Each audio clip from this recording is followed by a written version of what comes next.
Hello అండి, నమస్తే. నేను మీ హర్ష సాంప్రదాయ స్టూడియో నుంచి చాలా రోజుల తర్వాత గద్వాల్ హ్యాండ్లూమ్ సారీలో చిటుక బూట ఉన్న సారీ వచ్చింది. యాక్చువల్గా ఇది ప్యూర్ హ్యాండ్లూమ్ గద్వాల్ పట్టు సారీ.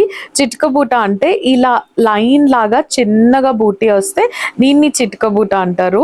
బ్యూటిఫుల్ సారీస్, ఒక స్టైల్ ఆఫ్ వీవింగ్. యాక్చువల్గా ఇది చాలా మంది చేయరు, చాలా రేర్గా చేస్తారు.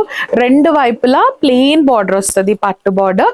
సారీ అంతా ఇట్లా సీ గ్రీన్ కలర్ కాంబినేషన్ లో వర్టికల్ లైన్స్ లో వచ్చింది with the coffee brown colour combination అండి. Coffee brown with the silver zari complete గా పళ్ళు వస్తుంది అండ్ చిటుక బూట ఉన్న బ్లౌజ్ వస్తుంది కాఫీ బ్రౌన్ లో. Very beautiful colour combination and very interesting sari అండి. ఇది ప్యూర్ హ్యాండ్లూమ్ గద్వాల్ పట్టు సారీ. దీని ప్రైస్ వచ్చి 12,850, free shipping all over India. అస్సలు మిస్ అవ్వకండి, చాలా మంచి సారీ. Grab it suit. నాకే చాలా రోజుల తర్వాత ఈ బూటీ స్టైల్లో దొరికింది. Thank you so much for watching.